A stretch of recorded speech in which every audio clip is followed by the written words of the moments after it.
In this episode, I am talking to Harvard professor and world-renowned scientist and photobiomodulation expert, and that's the effect of light on the human body, Dr. Michael Hamlin. He's published over 400 papers on this subject and is widely considered the top scientist in the world on the subject of red and near-infrared light. And we are going to be talking all about red and near-infrared light, which is one of the most powerful medicines in existence. This is something I recently wrote a book on called The Ultimate Guide to Red and Near-Infrared Light Therapy. This is something that I myself am somewhat of an expert in, but I'm not an actual scientist in the lab like he is. I'm someone who's compiling all the research from people like that and putting the pieces together and translating it into simple, non-jargony, non-sciencey terms that regular people can understand and translating it into practical strategies. But he is the actual researcher in the lab, working with other scientists in this field, crunching the numbers, doing the tests, and this is a conversation I was looking forward to for a very long time because I've been reading his research and reading his medical textbooks for about a decade now. And there were still a few questions even on my mind that I really was excited to get his opinion, on certain controversies in the scientific literature and areas where there's mixed data, and just to be able to say, hey, Dr. Hamlin, what do you think of this controversy, or what do you think is the deal here or there, or there's some mixed data on what the mechanisms of this might be, and what do you think is actually going on? So this was a really cool, fun conversation for me, and we're talking about one of the most powerful things that you can do, which is red and near-infrared light therapy. So with that said, let's get into the show and enjoy it.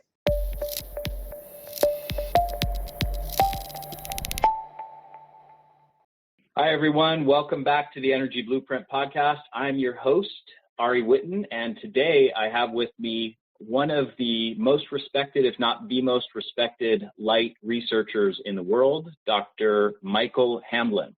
And I'll read you just a few points about his background and his bio.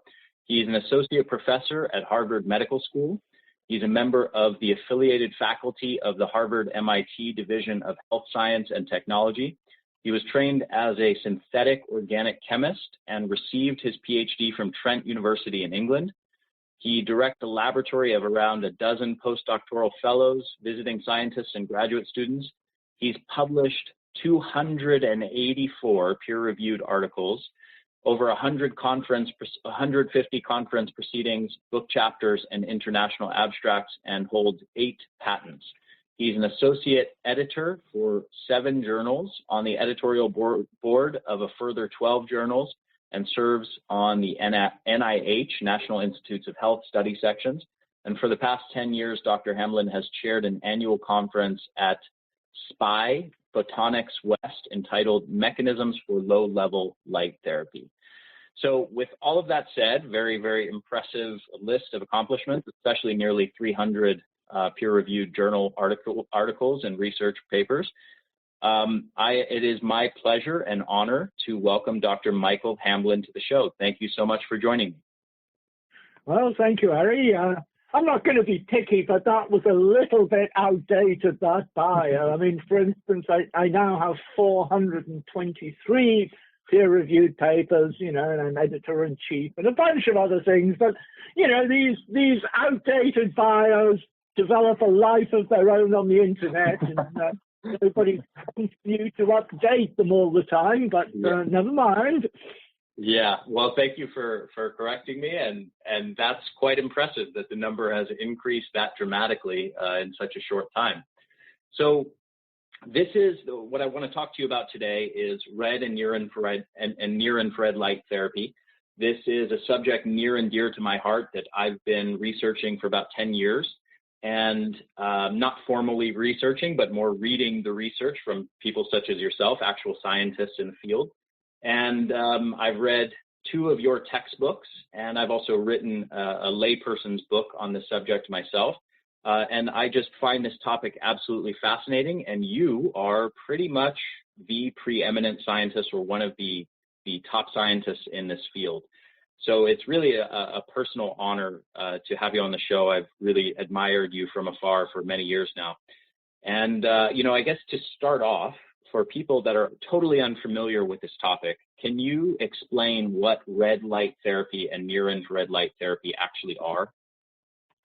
Okay, so we call this relatively recently, about 3 or 4 years ago, all the scientists and doctors who were working in the field got together to decide on a single name that everybody could use, so we'd all be singing from the same hymn sheet. So that is now called photobiomodulation, all one word, photobiomodulation, abbreviated to PBM. And it replaces what used to be largely known as low-level laser therapy. As you point out, it quite often uses red or near-infrared light. But, way back, sunlight does a lot of the same things. And 100 years ago, they had electric light bars. So it's not a new concept. It's been known for centuries and, even thousands of years ago, actually. But, in the recent times, scientists have begun to take it seriously and have looked into a lot of the fundamental cellular and molecular mechanisms that underlie the effect.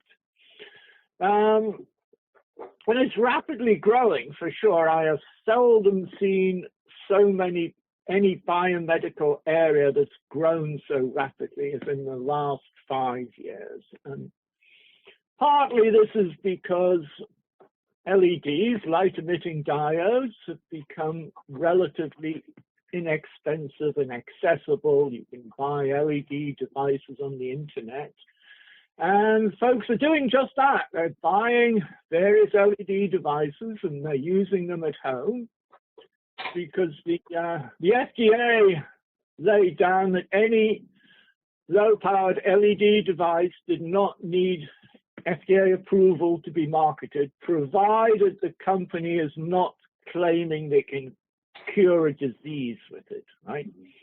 The FDA calls this general health and wellness, and companies are allowed to market these devices for improving your health, but not curing a specific disease. Mm-hmm. And a lot of people now are getting confused because there's so many devices out there, and a lot of people can't.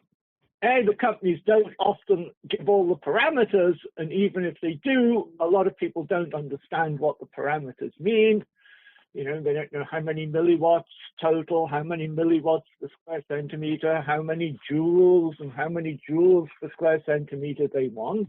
Mm-hmm. But to some degree, it's not critical. A lot of people get hung up about the dosimetry, because they think, I can get an overdose, because there is some cases where you can have too much light therapy. But mostly I tell folks not to worry, provided they've got a decently powerful light source.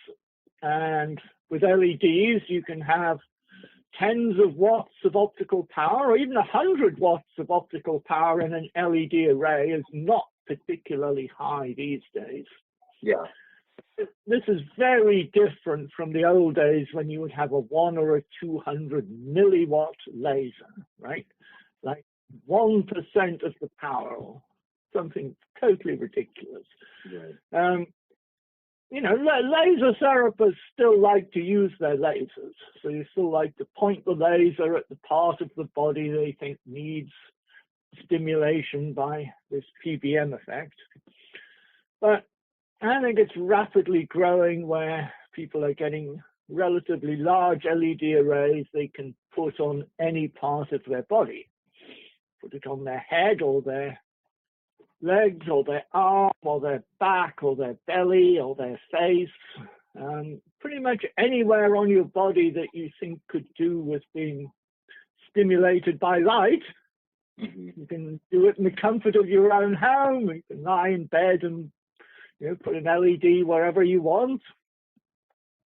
Yeah, excellent. So red and near-infrared light specifically, what is unique about those wavelengths, and why is so much of the photobiomodulation research uniquely focused on red light and near-infrared light? The main reason is red and near-infrared transmit through tissue, right? Blue and green light are actually quite powerful biologically, but they don't penetrate into the body very well. So if you had blue and green light, you know, it's a fairly superficial thing. I mean, blue light's quite good for pain, actually, but by and large, red and near-infrared penetrate into tissue, and you know, you can easily do an experiment to show that. If you just take a bright white light and put it on one side of your hand in a dark room and look from the other, you see a red spot of light coming out through your hand because all the other colors have been absorbed. Yeah. So that's a simple way to show that red light passes through tissue. Yeah, interesting. So, but are the actual mechanisms of action the same between all these different light sources? Meaning, are red and near-infrared light having, you know, basically operating through the same sorts of mechanisms as, let's say, blue and green light? To some degree, but not completely. So the number of mechanisms that we understand for different wavelengths of light is constantly growing. You know, red and near-infrared are best understood. Blue and green, a little bit less, but people are rapidly understanding more. So I think the answer to your question is yes and no. Some things are in common. Mitochondria are in common for virtually all wavelengths, but you know, things like calcium, things like signaling through opsons, which are light-sensitive proteins, are much more triggered by the blue and green, whereas virtually all wavelengths stimulate mitochondria, and as you say, red and near-infrared are most studied because they transmit through tissue. Okay. I want to dig into the mechanisms with you in a moment, but I have kind of a more broad question on this entire field of research, which is, you know, there are a lot of people in conventional medicine who have either never heard of red and near-infrared light therapy, or maybe even photobiomodulation more broadly, or, you know, just kind of assume that since it's not already integrated within conventional medicine, it must be sort of quackery and pseudoscience and not really have any evidence to support it. So is this really scientific, and why has this not already been integrated into conventional medicine in a really big way? Okay, so that's a question that has a lot of answers. I mean, one reason is the medical profession is notoriously conventional and a little bit suspicious, as you say, of things that are considered to be quackery and alternative complementary medicine.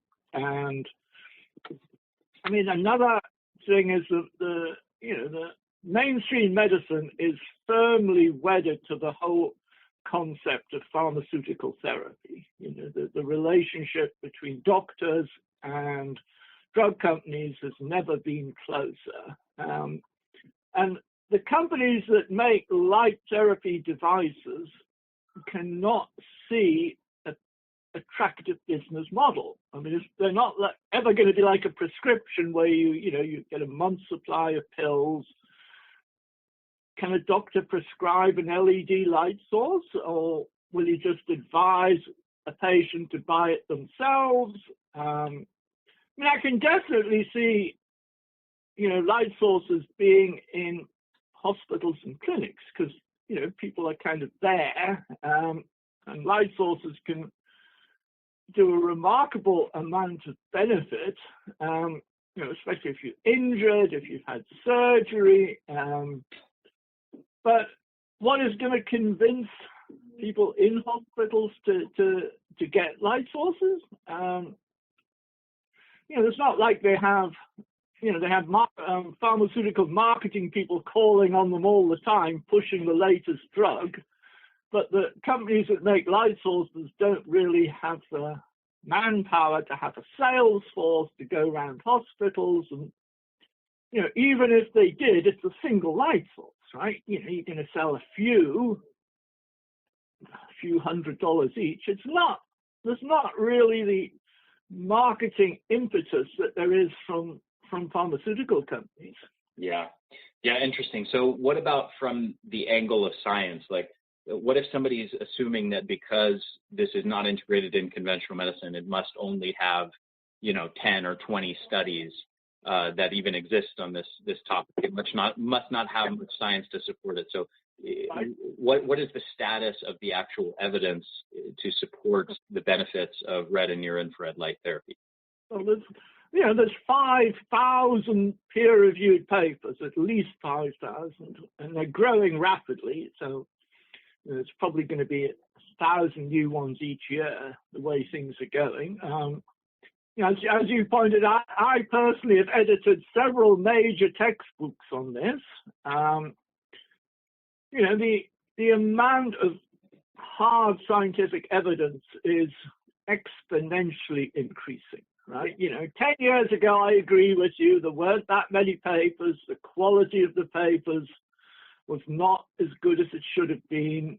There were a lot of negative studies because people would start doing a study without believing it would work. So when they chose their parameters, they sort of shot themselves in the foot by choosing some parameters that stood no chance of working. Yeah. So they could publish a negative paper and say, oh, well, we expected it wouldn't work, and that's what we found. But, that doesn't happen anymore because, everybody who's bothered to look into the whole field is totally convinced by the evidence. I don't think there's any question of that. Yeah, I think it's worth emphasizing the number that you mentioned, 5,000 studies. So, at that point, when I think you can safely say that when something has 5,000 studies on it, it is pretty well established. I would call that pretty much a mountain of evidence showing that it's legitimate and that it works beyond the shadow of a doubt. Would you agree with that sentiment? Absolutely. Quite so, quite agree. Yeah. So what conditions do you feel that red and near-infrared light therapy are particularly useful for, and where does it stand out the most to you in your mind? And obviously there's bodies of evidence around skin anti-aging, around hypothyroidism, around athletic performance and recovery and fat loss. What are the biggest areas where you feel there's really strong evidence showing that this is an amazing therapy? Yeah. Okay. I'm glad you're on that list. My personal favorite wasn't on there, so that's interesting. I believe the biggest single area of application is the brain. So, and photobiomodulation or shining near-infrared light on the head, you quite often pick near-infrared because you want it to penetrate through the scalp and the skull into the brain. And it can do an amazing array of things. So, let's take sudden events that can happen to you. You can have a stroke. You can be hit on the head and you end up with a traumatic brain injury. You can be starved of oxygen if you have a heart attack, or if you're a baby who has difficulties during birth.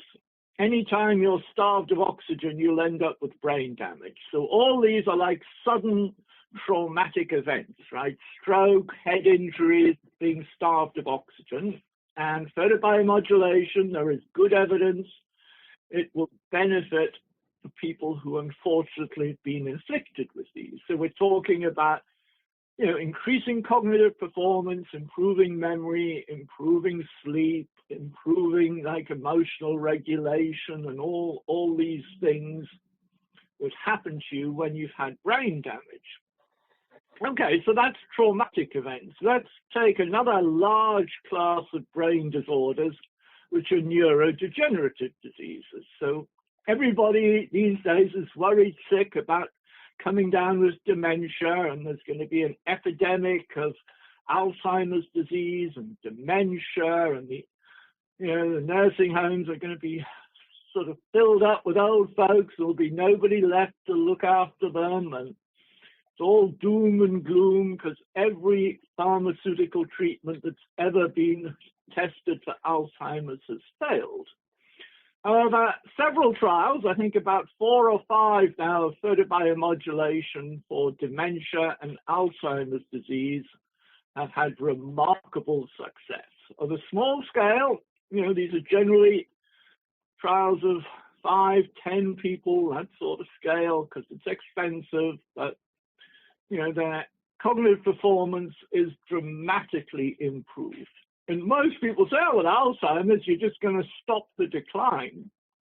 These are people who can start talking in sentences again after never being able to speak for months, people that can start picking up a knife and fork to feed themselves, people who recognize family members that previously they were just met with a blank stare, people that can remember which direction to go in if they're out. These are life-changing improvements, all by something as simple as shining near-infrared light on the head. And then Parkinson's disease, where the leading researchers are in Australia. So they have treated, again, on a small pilot scale, people with Parkinson's disease, and they've seen dramatic improvements in movement, in handwriting, in speech. The disabilities in Parkinson's are different from Alzheimer's, right? It's much more associated with movement and coordination, but again, they've seen dramatic improvement. And the other neurodegenerative diseases that have been tested a little bit, so primary progressive aphasia and frontotemporal dementia, but very small anecdotal reports. So that's 2 big classes: sudden traumatic events that afflict the brain, slow degenerative brain disorders that primarily affect old folks. And the third big class is psychiatric disorders. So when we talk about psychiatric disorders, the ones that have been tried quite a bit are major depression, anxiety disorders, and post-traumatic stress disorder. And there is, again, smallish trials showing that shining near-infrared light on the head can benefit all these serious psychiatric diseases. And as you probably know, there are drugs for psychiatric diseases, but they're fairly rubbish drugs. They sort of only work a bit, and their side effects are horrendous, and people are put on these drugs for years. And quite often, the drugs destroy their lives. Photobiomodulation, a non-drug therapy that could make major contributions. So, recently the US has been up in arms about the opioid epidemic, and photobiomodulation has a good shout in this, because not only can it relieve pain, it's a non-drug way of pain management using red near-infrared light on the painful parts of the body. But if you put the light on the head, it can help to remodel the brain pathways and remove the craving. So one of the big parts about drug addiction is your brain pathways get remodeled, and even though you've detoxified from the drug, you're still craving it. And this craving lasts for years. And because photobiomodulation can reorganize the pathways in the brain, there's some evidence it can help with drug addiction. So I think just with these 3 big areas of brain disorders, we've covered a large part of what ails humanity in the modern age. Yes, absolutely. And thank you for that wonderful overview of those 3 different classes. So there's also, a number of other aspects of benefits here. Hashimoto's is one interesting area, the autoimmune hypothyroidism. My impression of the research there is that it's extraordinarily impressive as to how many of these people are able to either lower their dose of thyroid medications or completely wean off of them. Have you seen much of the research on that, and what's your take on that body of evidence? So when you say Hashimoto's, you mean autoimmune thyroiditis, is that right? Correct, yes. Yeah, so the reason that photobiomodulation works well for autoimmune disease, it resets the immune system, right? So it changes the macrophage phenotype from M1 to M2. So instead of being pro-inflammatory and damaging, you start getting the anti-inflammatory healing phenotype. So any autoimmune disease, actually, photobiomodulation works surprisingly well. It may also stimulate the cells in the thyroid gland if they've been damaged by the immune system. But personally, I think the main thing is its anti-inflammatory effects. What do you mean by that? So what's going on? Why are the anti-inflammatory effects so significant? Okay, because any autoimmune disease, you've got a overactivated immune system that is attacking the host, right? So an overactivated immune system is doing it through pro-inflammatory signaling and activated inflammatory cells. And what photobiomodulation does is it changes the mitochondria.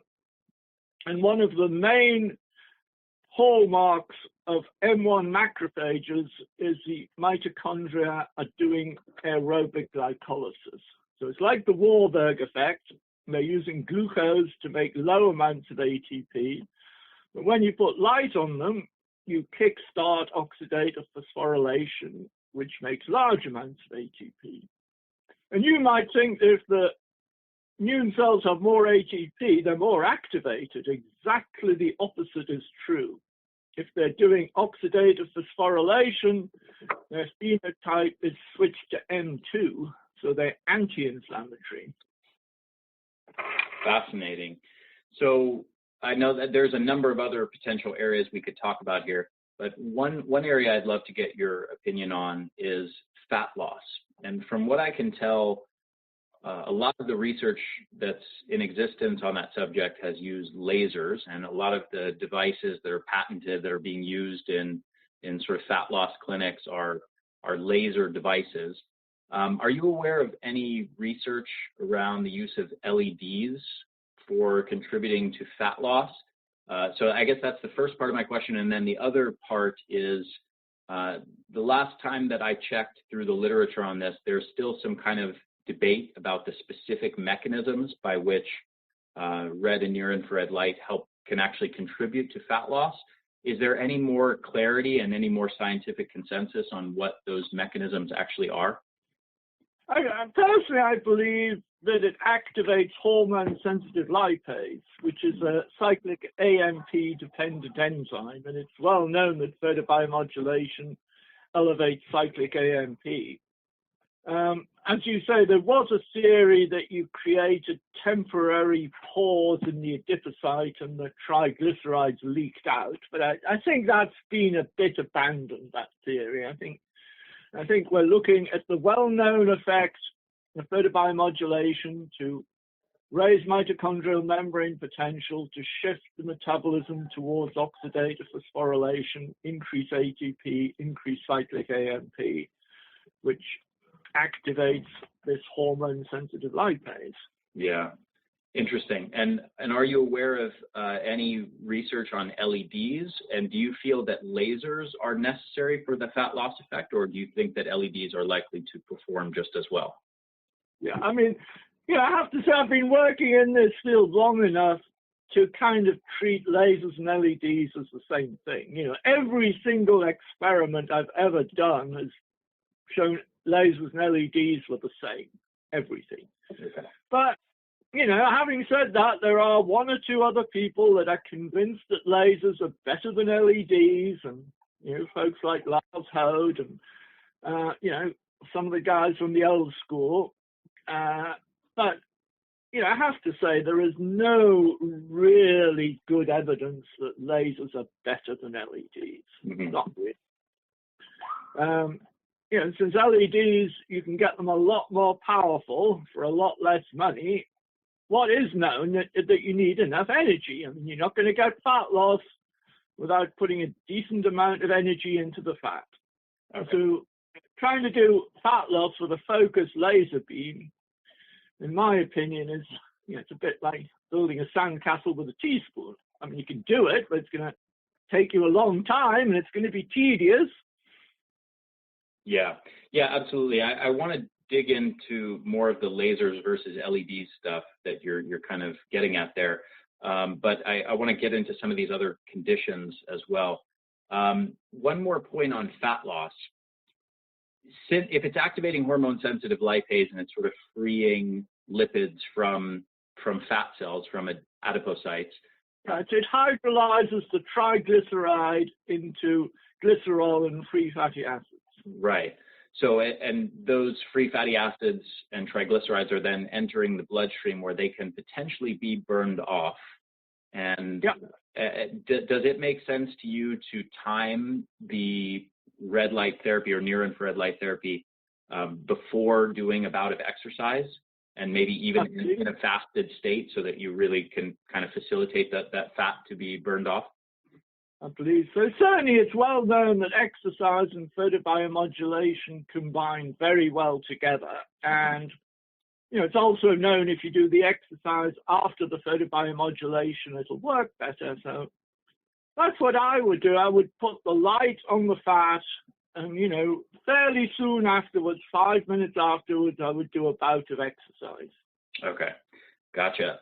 Another point related to that, when looking at the body of literature, and I've looked pretty extensively at all of the literature on the subject, as I know you have, there's a mixed bag of people kind of applying red and near infrared light therapy either before the exercise or after the exercise, sometimes even during a bout of exercise, or having a person do more exercise after it. What if someone is trying to maximize, so we just covered fat loss, but let's say somebody's trying to maximize strength and muscle mass gains from weightlifting. Is there any particular timing of the red and near infrared light therapy that you would suggest for that? Do you think before the workout or after the workout is better?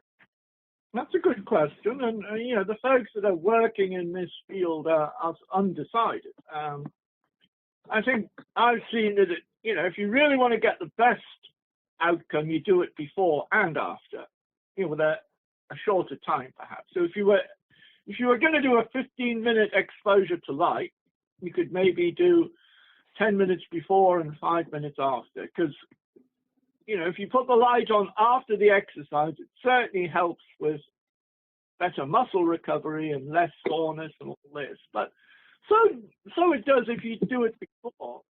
Certainly, if you exercise every day and you use the light every day along with the exercise, then you get a dramatic improvement.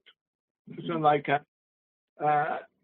if you're doing weightlifting every day or you're doing running every day, if you use the light, whichever you prefer, before or after, I doubt it makes that much difference, actually. The big debate was when it was a single athletic event. So, if you have runners that are going to run a 100-meter sprint, and you're going to say, we're going to put some light on before they run, how long should it be? Should it be immediately before? Should it be a couple of hours before?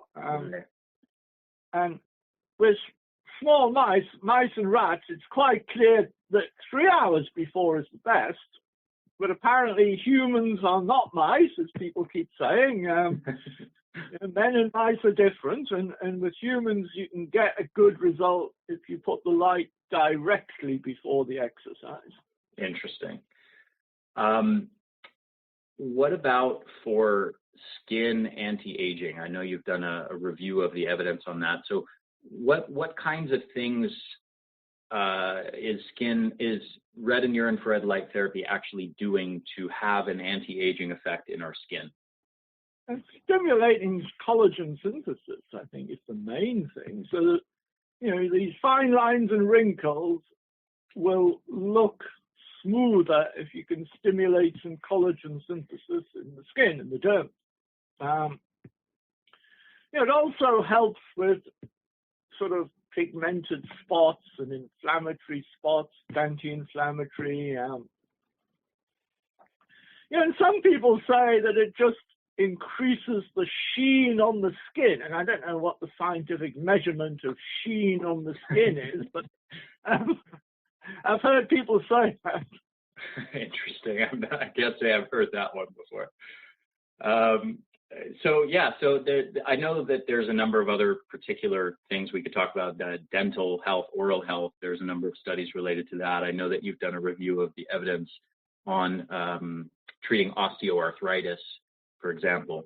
Are there any other notable areas where you feel red light therapy and near-infrared light therapy are just amazingly beneficial for any particular common health issues? Well, the most well-studied of any application of photobiomodulation is cancer therapy side effects. And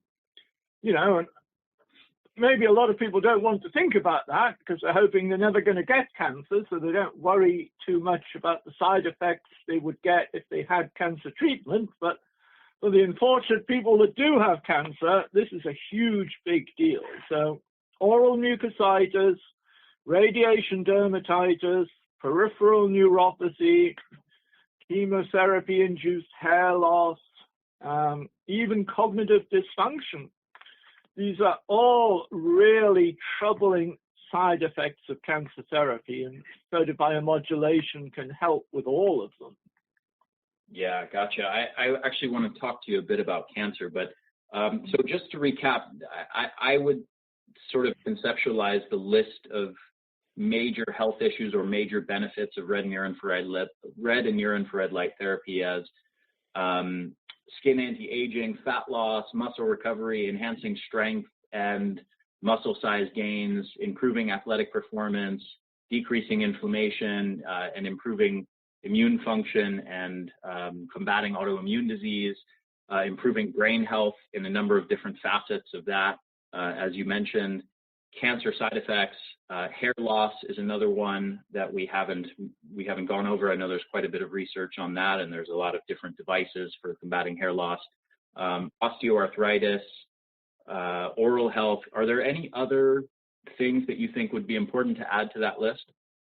Well, there's a lot of really annoying chronic inflammatory conditions. So tendinitis, things like carpal tunnel, like tennis elbow, a lot of these tendons, cartilage type things. And if you have chronic inflammation, they can be terrible. It goes on for years. And, people end up basically taking painkillers because there's nothing else they can do, quite honestly. Mm-hmm. So I think any of these chronic pain issues, the photobiomodulation is a great thing, and it will, at the same time, play a part in reducing this huge opioid epidemic that we have. Yeah. Actually, that reminds me. Obviously, helping to decrease pain and wound healing, I think, is another big area that I left out of the list. I know there's a ton of research on wound healing and kind of slow to heal wounds and that sort of thing. Yeah, absolutely. And photobiomodulation is one of the best things for like diabetic foot ulcers, which is a huge deal. And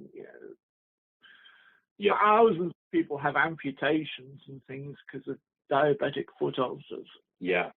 Another question kind of related to this, is there any area where you feel that there are claims being made, that there's hype that isn't warranted by the evidence as it stands right now? And I'll mention one example. I'm curious to hear if you agree with me. But one area that I've seen people make claims around is increasing testosterone levels, that, by shining red light on your testicles, that you can increase your testosterone levels. And I thought that was fairly well established, but what do I know? Well, I've seen one or two papers. I mean, it's so obvious. You'd say, why would it not? because photobiomodulation stimulates the cells to do whatever they're meant to do, right? And Right. if you get old and your cells are not working quite up to how they did when you were young, photobiomodulation tends to make them more vigorous, if you want to use the word. Yeah. So, I that testosterone levels would go up. Yeah, I definitely agree with you that it makes sense, and it's very possible that it does. Just the research that I've seen, it seems to be, I've only found 2 studies on it, and they're both animal studies, and they don't really support the claim. One is with rats, where they shine the light on rat testicles, and they found that red light had no effect. Near-infrared light had a very transient effect where it boosted it for like a couple days, then it went back down to baseline. And then there's another very obscure, weird study that used rams' testicles, and they were sort of pre-damaged, like they had been, I think, exposed to a chemical where the testicles were damaged previously, and then they shone red light on it, and it didn't increase testosterone, and it actually increased the damage that was already present.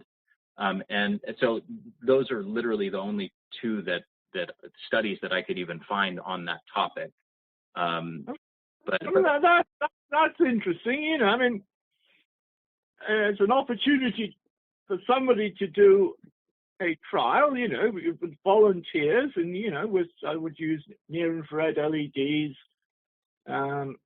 which are really available. I'm sure you must be able to measure testosterone production in human volunteers just with a simple blood draw, I would think. Yeah. So it should be a relatively easy study to do, and I guess folks will be happy to volunteer for it. And I suppose you'll need a double blind, and you'll have a sham device, but certainly eminently doable. I'm surprised nobody's done it. Yeah, me too. And, obviously there's research, around fertility enhancement and sperm production and sperm motility and sperm count and those sorts of things, which is very positive. But, it's kind of strange that there isn't more research around testosterone. Right. Yeah. So, but is there any other area that you feel that there's kind of hype and claims being thrown around that isn't warranted by the evidence? I think the hype comes from certain manufacturers who have hugely overpriced, generally laser devices. And, you can tell that they're overpriced when you finally figure out what the power level is. The famous example was Q laser, right? I don't know if you heard the whole Q laser saga where Larry Little ended up going to jail for 12 years because he wouldn't cease and desist. He thought he was above the law. So No, I actually don't know about that. But he had this huge manual, and he claimed to treat every known disease under the sun with his Q laser, which was pretty underpowered laser, actually. Mm-hmm. And that was one of the reasons why the feds took him to court, was because of this manual, which was a bit ridiculous, actually. Yeah, there was some truth, a little bit of truth in it, but once you understood that he had this ridiculous device and he was charging thousands of dollars for it, you could see it was hype. Yeah, interesting. So I want to dig into mechanisms a bit with you, and I know that this, in your most recent textbook, you kind of broke it down into cellular mechanisms, tissue level mechanisms, and one other category. I'm forgetting exactly how you framed it all. But there's the first level is molecular. You need a chemical chromophore to absorb the light, right? Something actually has to be colored, usually, to absorb the light. Although, when you get to longer wavelengths like 980 and 1064, the chromophore could be water. But most of the time, the chromophore is a colored molecule because it absorbs light. And cytochrome C oxidase happens to be the only molecule in human cells that absorbs near-infrared light to any appreciable extent. other colored molecules, flavins and porphyrins and opsins, what have you, but they're generally absorbing shorter wavelengths than cytochrome C oxidase. Okay, so we start at that molecular level. You've got to have something that absorbs the light, and then the cellular level, you've got to have some sort of signaling pathway that gets activated. Because just absorbing a bit of a photon of light is not going to do anything in the long run, even if it makes some more ATP. ATP doesn't last long, right? That's why you make it all the time, because you're burning it up. So making a bit more ATP is good, but it's not a long-term thing.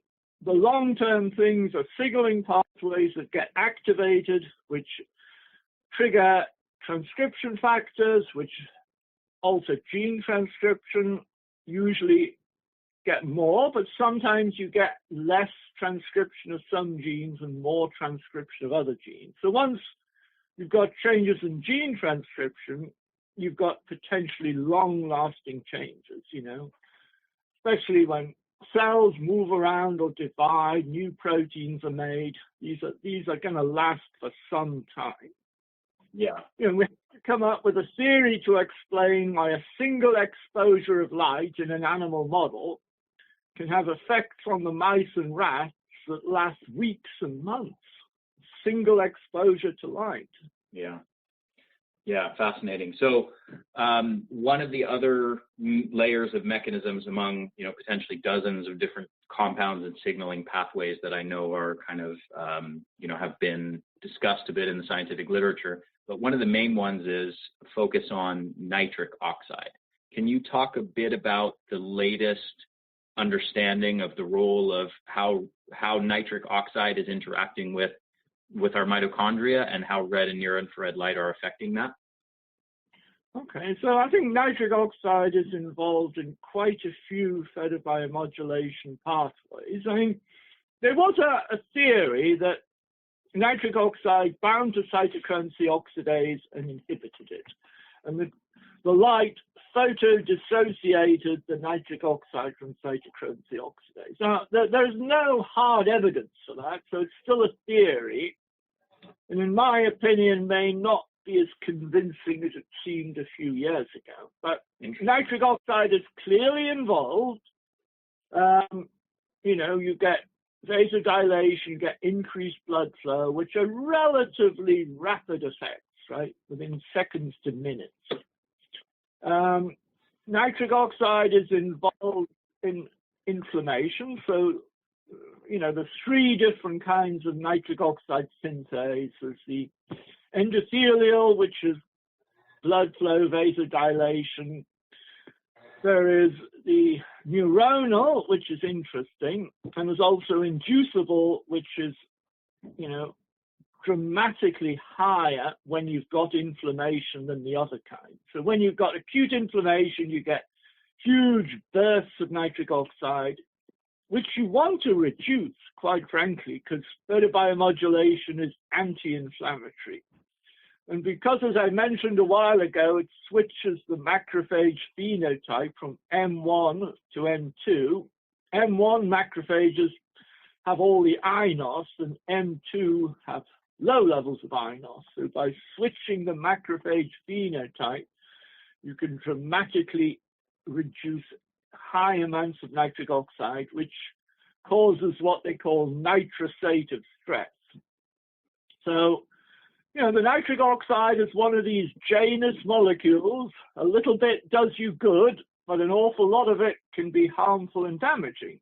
And light therapy can apparently do both.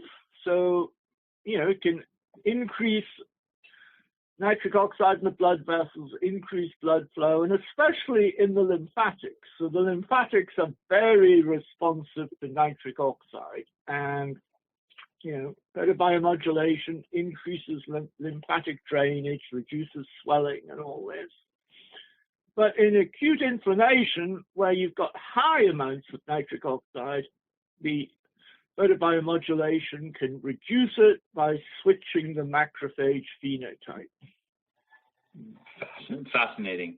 So one of the other mechanisms that a lot of researchers have placed importance on is the role of reactive oxygen species or free radicals in this process, and kind of a hormetic understanding of the mechanism of, or at least one of the mechanisms of, I guess, layers of mechanisms of action of red and near-infrared light therapy. Can you talk a bit about the role of reactive oxygen species and any sort of hormetic effects that are going on?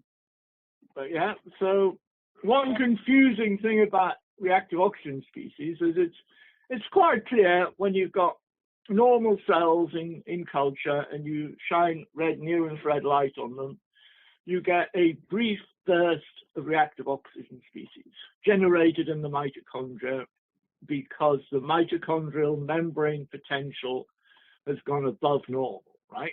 So it's not a long-lasting ROS. That would be oxidative stress. It's a relatively brief and relatively modest burst of ROS, but it does trigger a lot of, redox-sensitive signaling pathways. So you get antioxidant enzymes produced in response to this bit of ROS that you've triggered. Now, let us take an analogous example where you have pre-existing oxidative stress, okay? The reason you have pre-existing oxidative stress is you have mitochondrial dysfunction. So your mitochondrial membrane potential is below normal, and your mitochondria are then constitutively producing ROS. But when the light raises the mitochondrial membrane potential back to baseline, the oxidative stress goes away, so the ROS goes away. So because you always get ROS when you change mitochondrial membrane potential. So when it's baseline and it goes up, you get a brief burst. When it's depressed, you get ROS, but when you raise it with the light back to baseline, the ROS goes away. So that explains why photobiomodulation can increase ROS and decrease ROS depending on the pre-existing level of oxidative stress.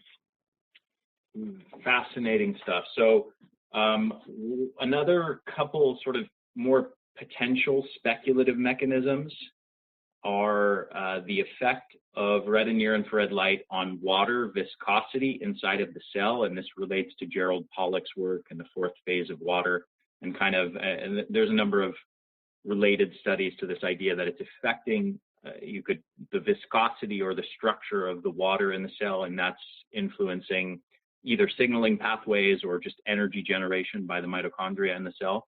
That's one. And then the other one is there's also some research around how red and near-infrared light interacts with metabolites of chlorophyll in a way that helps the regeneration of ubiquinone, of CoQ10 inside of the cells. Are you familiar with those layers of research at all, and what do you think of those potential mechanisms? Well, certainly, wavelengths which are longer than, let us say, 950. So 980 is a good example, 1064, 1070. These wavelengths are actually quite powerful to do photobiomodulation, but they're not obvious that there's any other chromophore other than water. So once you've accepted that water is the only chromophore that can absorb these wavelengths, you need to come up with a mechanism. And the favorite mechanism is, as Jerry Pollack showed, water can have a fourth phase, which is so-called nanostructured water, or as he calls it, exclusion zone water. And it has different absorption coefficients, right? And that's Jerry Pollack's studies are quite clear that if you shine different wavelengths of light on this nanostructured water, it does things. It does things that regular bulk water doesn't do. And once the water can change, the proteins that are in the water can change. And, one thing might be the viscosity and the speed of the ATP synthase molecular rotor, as as the German guy claims, Andrew Sommer.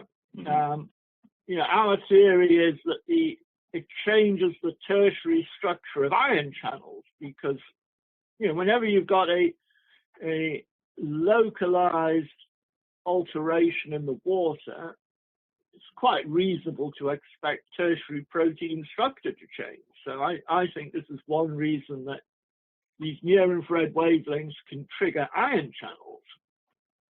Blue and green light can trigger ion channels via opsons because they're clearly absorbed by opsons, but not 980 doesn't really get absorbed by an opson, but it does get absorbed by this nanostructured water. So your other point was about chlorophyll metabolism. Is this in humans? Because, animals are traditionally fed lots of chlorophyll, farm animals, mice, rats, and they are likely to have photoactive chlorophyll metabolites. Humans, not so much. I never heard of it in humans. Yeah, it's really just one study that has shown this, and it's not in humans. It's animal research, but it was in a mammal. So the title of the study, let me actually just find it. It's something like mammalian cell. It's something with mammalian cell and light, and let's see. Well, I'll find we'll find the study. It's not coming up here right away, but I know I have the reference to it somewhere. Let me actually, give me 1 second. I'll find it. Okay, it's called Light Harvesting Chlorophyll Pigments Enable Mammalian Mitochondria to Capture Photonic Energy and Produce ATP, and it was published in... I think I saw that paper when it came out because it was quite a surprising paper, and it was in quite a high-impact journal, if I recall. Yeah, it's the Journal of Cell Science. Right, yeah. And initially, they used an exogenous chlorophyll. It was pyrophenophore or something, I think, which is a well-known photosensitizer. I'm not convinced that this is going to be naturally occurring in humans at all. Okay. Extreme vegetarians, right, that eat huge amounts of green leaves. Yeah. They never get photosensitivity, do they? I never heard of it. Yeah, interestingly, kind of a funny story, but I had a biology teacher when I was in high school who used to drink vegetable juice, like green juices. And then right after, she would go lay in the sun because she was convinced that there was some synergy there. But obviously, it's all still very speculative at this point. But I think personally, I think that it's an interesting line of research. I'm interested to see if more studies will come out on that. Well, it could be. It's as you say, it wasn't a high-impact journal, so I think quite a few people would have taken notice of it. So we'll see what happens. Yeah. But I really do not think that this is a generalized mechanism for photobiomodulation. Okay, gotcha. So I want to go real practical. Hopefully, do you have another maybe 10 minutes or so to stay with me here and just kind of cover some? Oh, we've got this far. We might as well carry on. Excellent. And this is for everybody listening. This is a little humorous because we had some tech difficulties getting on the call for the first 20 minutes. So again, I appreciate your time, Dr. Hamlin. So one of the things you mentioned before was lasers versus LEDs, and you mentioned that in your experience, basically looking at the evidence, there does not seem to be any difference when you compare laser devices versus LED devices of similar parameters. Is that correct? Absolutely. Okay. It's really hard to get the parameters identical. And in fact, you could even say it's impossible, right? Because a laser is going to be monochromatic. And if you really want to do that with an LED, you'd have to use a narrow bandpass filter, 2 or 3 nanometer bandpass filter on your LEDs, and nobody would do that. So, that's being a bit picky, because I really do not think there is any fundamental difference. A photon is a photon, whether it pops out of a laser or an LED. And remember that the basic semiconductors are the same anyway. It's just that they're kind of engineered differently in lasers. Yeah, it's interesting because I've talked to some specific practitioners that use laser devices, and they're absolutely convinced that only laser devices can work in the way that that they think. But I think this is really let them design a peer-reviewed study to prove it. Then I'm exactly. I'm quite happy to examine the data if they can set up a proper control study and submit it to a peer-reviewed journal that prove that lasers work better than LEDs. And we sort of published a review recently showing exactly the opposite, that LEDs were the same as lasers. Yeah. Occasionally, people have said that LEDs work better than lasers, but well, there are some pros, right? Lasers are typically kind of spot treating a very small area. Yeah. And LEDs have the advantage of being able to treat much larger surface areas all at once. Absolutely. Yeah. So if nothing else, they're more time efficient. And a lot more economical. So on a dollar per watt basis, a laser is 100 times more expensive than an LED. Yeah. Yeah, interesting. So I'm very curious to hear your thoughts on pulse rates, because there are a lot of different manufacturers who are making a lot of claims around very specific pulse frequencies of their lights having all sorts of different effects. There are lots and lots of things claimed for this. I have not been able to find a lot of good actual evidence to support a lot of these claims, but what is your take on pulse rates? Is there any good evidence for any particular specific pulse rates as being uniquely beneficial and superior to no pulsation, or just kind of a standard LED without any specific pulse? Yeah, so I think the most convincing evidence is in the brain. So, Lulim and the Violite, you can get it at two different pulse frequencies. You can get the so-called neuro alpha at 10 hertz, and you can get the neuro gamma at 40 hertz. So Lulim is convinced that these are different, but also that you do need the pulsing. So that, the total power output of the Violite is not huge. It's like 200 milliwatts total power, which is like nothing for something you put on the head.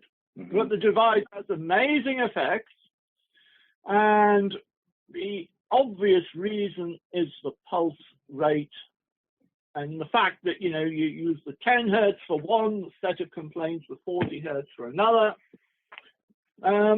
So I think that's quite convincing, actually. And if you put the 200 milliwatts on at CW, it would do nothing. It's like hardly anything. Mm-hmm. Interesting. So do you think 10 hertz and 40 hertz are solidly backed by evidence? And do you think those are the only two frequencies of pulse rate? Not the only two. Anything in the low sort of hertz will probably be better than CW. When I say the low hertz, anything between 1 hertz and 200 hertz is probably better than CW. I think 10 and 40 seem to be fairly magic for the brain. Now, if you're going to treat inflammation in the knee or something, right? I'm quite prepared to believe that some kind of pulsing is better than CW. But so what is CW? Continuous waves. Okay. I don't think there's any important number for general parts of the body. I think that the 10 and the 40 hertz are possibly important for the brain because they resonate with brain waves. So alpha waves and gamma waves have this underlying frequency. And okay. The light resonating with the brain waves, you can imagine it would do something additional. Okay. Now, when we're talking about an additional effect, are we talking about the difference between, let's say you use a continuous wave device as just a standard LED panel kind of shining through your forehead on your brain, versus the Vilight pulsed at a specific frequency, are we talking about maybe an additional benefit of 20%, or are we talking about the difference between not working at all versus working? Well, personally, I'd be really surprised if the 200 milliwatt Vilight worked at all at CW, because it's such a small amount of power. Yeah. You know, if you would put something on the head, a panel on the forehead, right? I would expect to use a few watts spread over the forehead, 5 watts, something like that.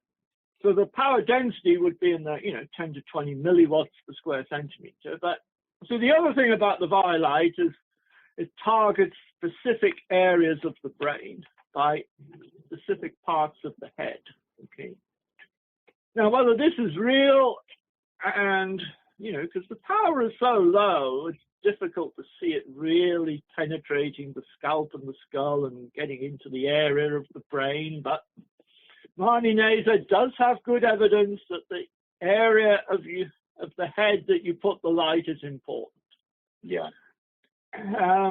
So I think this is one of the big questions keeping all the brain photobiomodulation folks interested is what is the best way of doing it? And the Australian folks just reviewed a paper from there where they're doing remote photobiomodulation for the brain. So they're shining the light on and it's in animals, on the body, the legs and the back. The head of the mouse is covered up with aluminum foil, so it gets no light. And shining the light on the body clearly benefits the brain, no question. So there is a systemic component of this, and we do not know how important the systemic component and the direct local component in the brain is. Yeah, and I've heard you speak in a previous interview on the sort of very low power intranasal devices that are kind of claimed to directly target, kind of direct that light into the brain, and that you're under the impression that those lights are too underpowered to actually do that, and that the effect on the brain is probably more due to systemic effects by irradiating the blood. Is that still accurate? Absolutely, quite agree. Okay. You can also put a little LED light on the wrist. I think there's people selling a laser watch sort of thing that has red near-infrared light on the veins in the wrist. Yeah. And they benefit from that. Yes. Yeah, I've seen that device. I believe it was called the Quantlet from Jack Cruz and Ruben Salinas, if I remember correctly. So I want to talk to you on a very practical level. What are your thoughts on dosing and devices? So first of all, there's so many different parameters that are used and different devices that are used in the actual studies. What do you feel are optimal power densities? And I know that maybe that differs depending on whether you're trying to target more superficial skin issues for anti-aging versus you're trying to target deeper tissues. But do you have any thoughts on what the optimal power density for a device is? Well, it varies a lot. I doubt the power density is critical, right? I think the total energy is probably the most important thing. And also, it depends what area you're irradiating. If you're irradiating a big area, like the whole body, right? 10 or 20 milliwatts per square centimeter is high, because you're putting energy into the whole body. The body surface area is 2 square meters. So if you're in a Novo Thor, which is a whole body light bed, yeah, and you're getting 10 milliwatts per square centimeter over 2 square meters. 2 square meters, of course, is 20,000 square centimeters. So that is 20,000 times what do you say? 10 milliwatts times 20,000. That's 200,000 milliwatts, or 200 joules a second of energy, right? 200 joules a second. So that is 12,000 joules a minute. and 10 minutes, 120,000 joules of energy. You know, so it adds up. Yeah. It's a big area. Yeah, I think a few thousand joules of energy is what you want from a photobiomodulation treatment.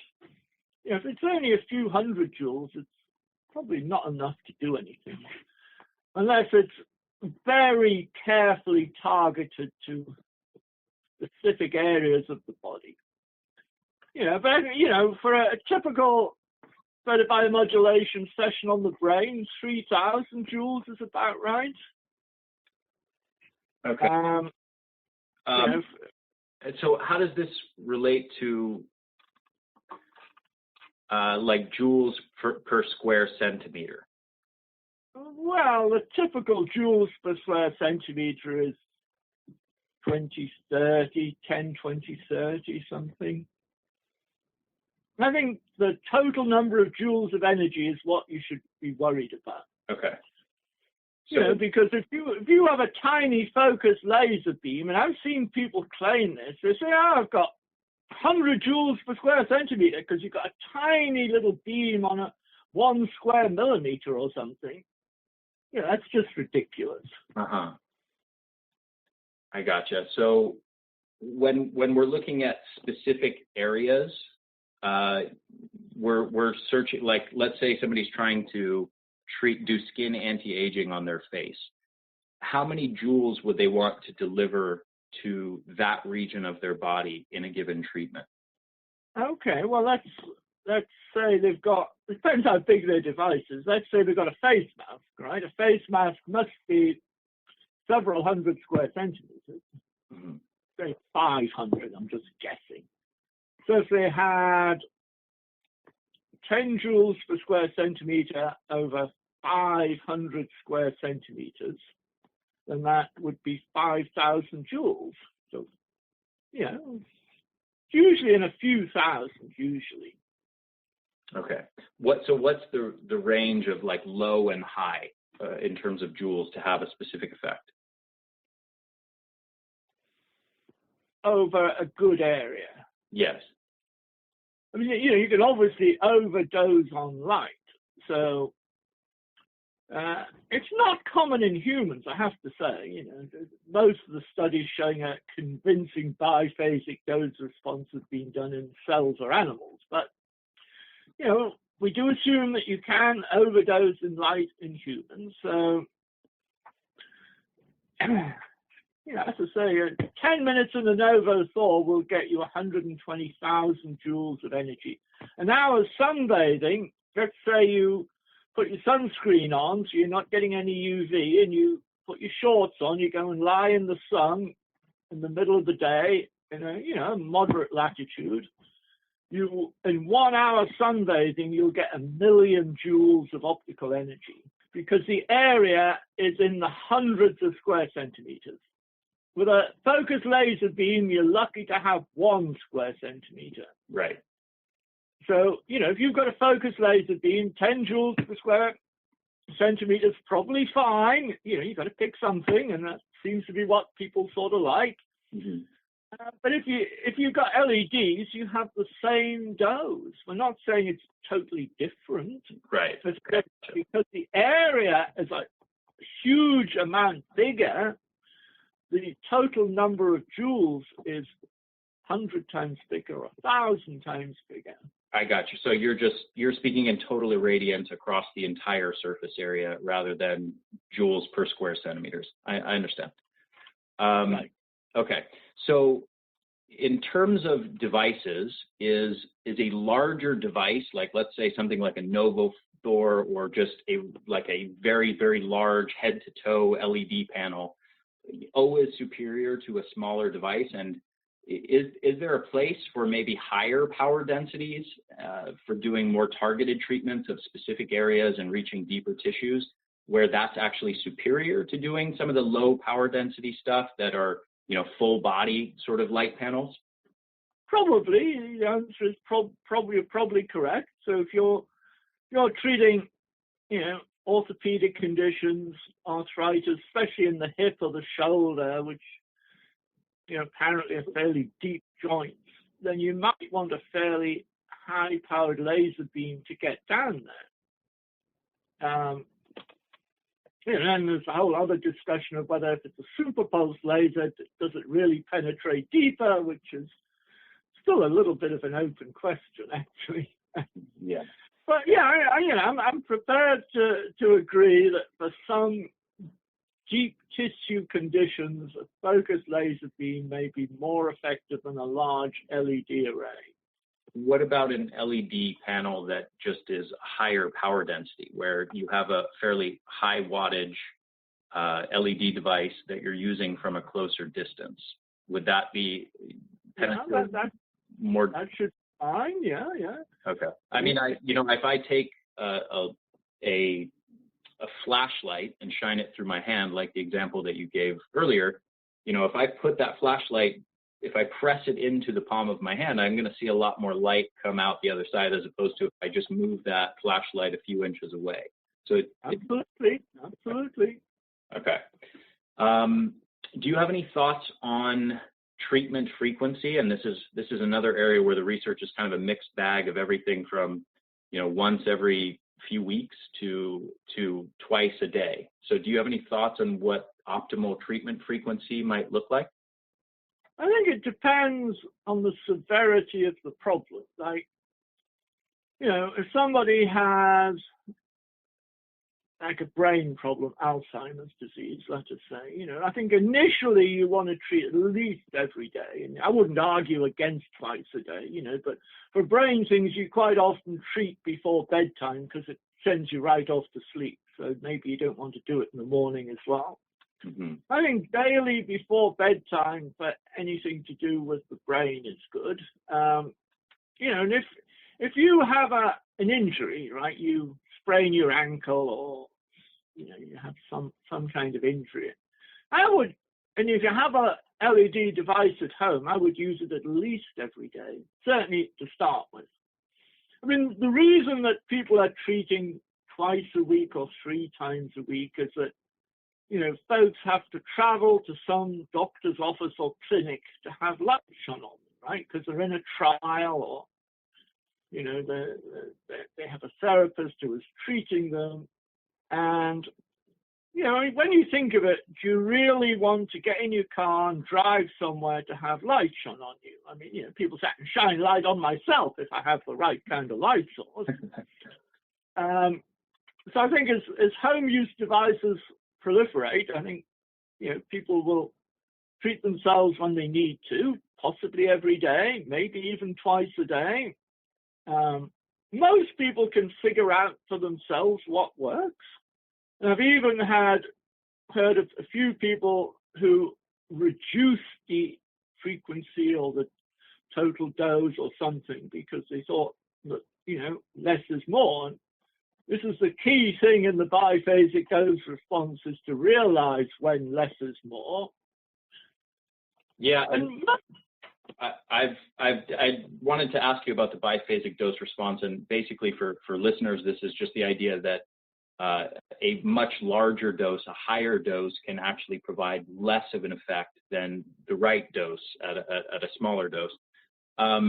But I have heard, on the subject of anecdotes, I have heard a number of people with reports that some of the high-powered, very large sort of head-to-toe devices actually make them more fatigued, and that they don't feel as healthy as a result of that. And I'm just curious if maybe the really large, high-powered devices, sort of the head-to-toe LED panels, might actually be more prone to overdoing it when it comes to the dose. Okay, that's interesting you should say that, because it's becoming apparent that humans are not genetically identical, and that humans can be divided into 3 groups. So there's a fairly small group that are like super sensitive to light, like hyper responders, right? There's quite a big group, the majority, who are in the middle. And then there is another group, a third group, that are like non-responders. You can give them as much light as you like. It will have no effect at all. They're like blocks of wood, right? Now, the majority of the normal people, that all the dosimetry is usually tailored for. But the hyper-responders are the ones that tend to complain that they got too much, that they didn't feel good, they couldn't get to sleep, they were G'd up, and all these complaints that you get. And, you know, a few folks are now saying that you can identify these people before you start.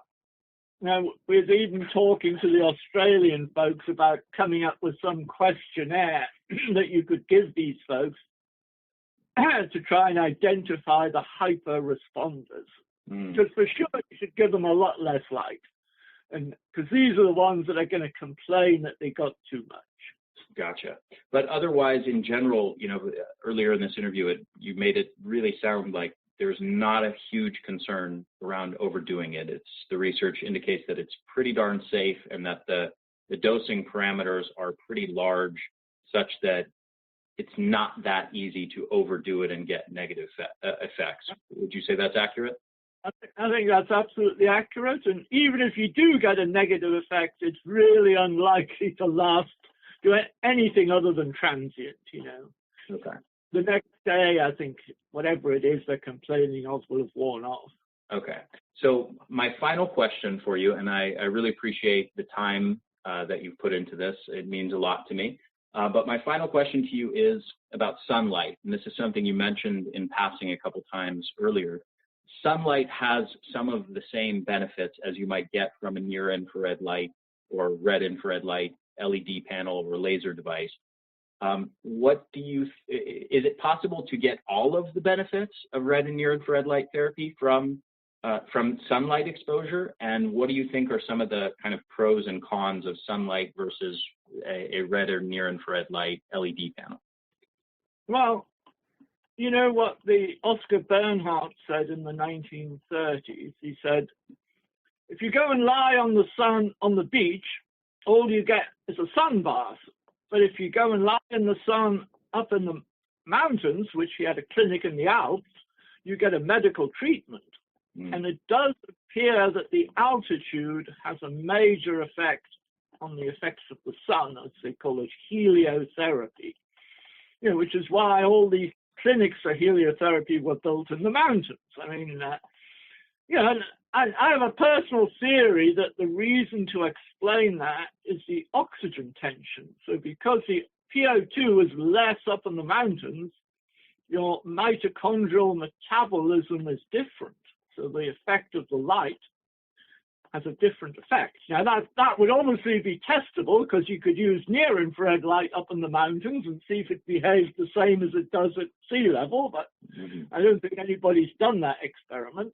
But there is some reason why the sunlight is more effective up in the mountains. But I don't think the effects are identical now. I mean, you know, people say that it helps their mood and things to be out in the sun, but I doubt you could treat Alzheimer's disease by sunbathing. I really doubt it, where it's quite clear you can treat it with photobiomodulation. Gotcha. Yeah, that's a nice way of encapsulating the benefits. Well, Dr. Hamlin, this has been an absolute pleasure to do this interview with you, and thank you so much. I've really, really enjoyed this, and as I said before, I've admired your work for a long time, for many years now, almost a decade. So it's an honor for me to have done this with you. Thank you so much for your time. And where do you recommend people find out more about your work for anybody who wants to kind of learn more about this topic? Well, I mean, you can visit my Amazon author page. You'll see all the books I've done. And, you know, some of them are affordable, some of them are not, some of them are hundreds of dollars, but there's plenty to choose from. Okay. And you also have, of course, hundreds of studies that someone can access on PubMed or Google Scholar. All my papers are freely available in PubMed Central. So full text, free full text, PDFs. And it's linked from PubMed. So if you find them in PubMed, you see a link to PubMed Central, and then you can download. It takes a year sometimes for them to get there, but you know, there's several hundred free full text downloads available. Wonderful. Well, thank you again, Dr. Hamlin. I really appreciate the work that you're doing. It's meant a lot to me personally, and I hope that this podcast will help you get the word out and spread your message. And I think you're doing a lot to help people, and I, for one, certainly appreciate it. So thank you again for taking the time out of your day to do this, and have a wonderful rest of your evening. Okay, thank you, Harry. It took us a little while to get over the technical difficulties, as you say, but once we got going, it was good fun, so I enjoyed it. Absolutely. Yeah, I did too. So thank you again, Dr. Hamlin. Have a wonderful rest of your day. All righty, bye now. Bye. Hey guys, this is Ari again, and thank you so much for listening to this interview. I hope you enjoyed it. One more quick thing before you go. Many of you know that this is a subject near and dear to my heart, because about 6 months ago, I wrote a book called The Ultimate Guide to Red Light Therapy: How to Use Red and Near Infrared Light Therapy for Anti-Aging, Fat Loss, Muscle Gain, Performance, and Brain Optimization. So it's a long subtitle, it's a mouthful, but the truth is that it's good for not only those things, but as you've heard in this interview, many more things. So I actually had to shorten the subtitle. It could have been a list of 30 things there. So anyway, I want to let you know that I published this book. It's been a wild success, far more than I imagined it to be, because it's such a niche topic, light therapy. And I wouldn't have thought so many people were interested in it, but it's actually sold over 25,000 copies just in the last 6 months or so since I published it. You can get it on Amazon.com.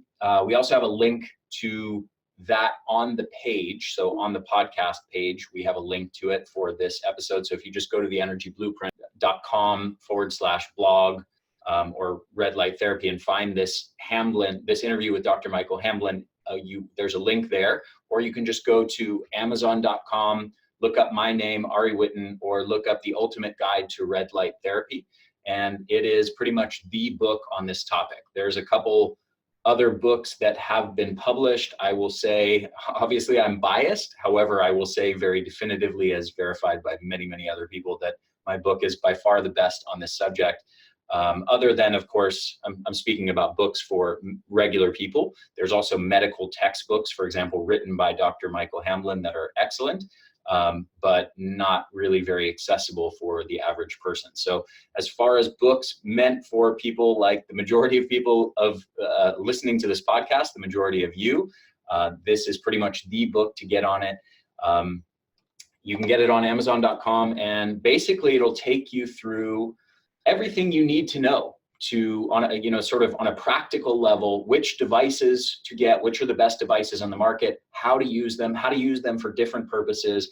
It'll take you through over 300 studies on red and near infrared light therapy for all kinds of different conditions, from combating neurological diseases to depression and anxiety to hypothyroidism and other autoimmune conditions, to healing wounds and tendinitis, to skin anti-aging, to accelerating fat loss and increasing strength and endurance and recovery from exercise, and really a whole lot more. So there's just an amazing array, as you've heard in this interview, there's an amazing array of benefits from this. And this book is basically just a very direct, to the point, practical guide to everything you need to know of how to get these devices, which devices to get, what are the best devices and companies on the market, and how to use them. Very specific practical guide as far as dosing for specific contexts. So this book takes you through everything. There's also a frequently asked questions section at the end, sort of where I compiled literally questions from hundreds of people that are essentially every question that you could possibly come up with.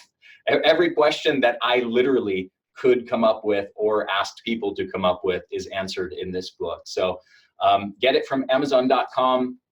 Again, thank you guys so much for listening. Go grab the book. Go get yourself one of these devices. Go start using red and near infrared light therapy in your life.